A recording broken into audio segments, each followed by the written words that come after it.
আমার নবী যে কম্বলের ভিতরে শুয়ে আছেন, দিন প্রচার করতে আল্লাহ বলেছেন ওয়ানযির আশীরাতাকাল আকরাবিন। নবী হে, আপনার আপনজনদেরকে আপনি দ্বীনের দাওয়াত দেন, ইসলামের কথা বলেন, সত্যের কথা বলেন। আপনাকে তো দুনিয়ার মধ্যে আরাম করার জন্য পাঠানো হয় নাই, রেস্ট নেওয়ার জন্য পাঠানো হয় নাই। ইসলামের প্রচার দাওয়াতি কাজ যারা করে তারা বিরামহীন বিশ্রাম আরাম আয়েশ করতে পারে না। আগে তাদের একটা মিশন আছে, ওই মিশনের টার্গেটের দিকে সামনে এগিয়ে যেতে হয়।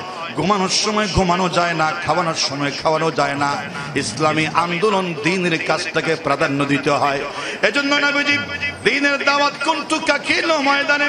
রাসূল পাক সাল্লাল্লাহু আলাইহি ওয়াসাল্লামের মক্কার জীবন ছিল অতীব কষ্টের। প্রতিটা দিন ছিল প্রতিটা বছরের মতো কষ্টের। কোন সময় রাসূলের পথে কাঁটা দিয়ে, কাঁটা যখন দয়াল নবীজি ফুলতেন, যখন আঘাতপ্রাপ্ত হতেন, যখন কাঁদতেন, চোখের পানি বের হতো, কাপের রক্ত হাঁচিতে পেটে পড়তো। রাসূল আমার যখন খানায়ে কাবা সিজদার মধ্যে পড়ে যেতেন, দুশমনী রাসূল যারা কাফের আবু জেহেল বা সাহেবা আমার দয়াল নবীজির উপরে মাথার ঘাটের উপরে উটের নাড়ি বুড়ি তুলে দিয়া আমার রাসূলকে সিজদার মধ্যে মেরে ফেলতে চেয়েছিল।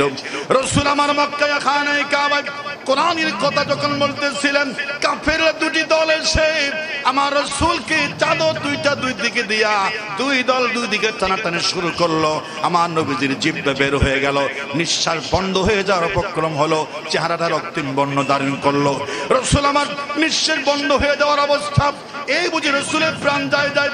হযরত আবু বকর আশিক রাসূল দেখে ধর্মের জীবনের বাজি, জীবনের ঝুঁকি নিয়া দুইটা দলকে দুই দিকে ধাক্কা মেরে আমার রাসূলকে বুকের সাথে আলিঙ্গন করে কপালে চুমু দিয়ে দিলেন। সুবহানাল্লাহ। সিদ্দিকে আকবার ইবনে কুহাফা রাসূলের বিকল ছায়া ছবি। ও ভাই দিনের তরে কে আরে মন উজাড় করে দিল, যাচিল সবই। সিদ্দিকে আকবার ইবনে কুহাফা রাসূলের বিকল ছায়া ছবি।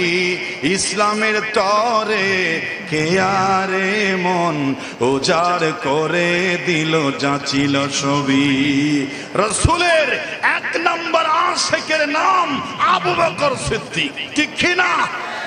সে আবু বকর সিদ্দিক যেইভাবে, যেই অ্যাঙ্গেলে আমার দয়াল নবীজিকে ভালোবেসেছেন, সেই অ্যাঙ্গেলে ভালোবাসা হাতি রাসূলের আলামত। আর এর বাহিরে মন গড়া প্রেম ভালোবাসা, ওটা প্রতারণা, ঠিক কি না?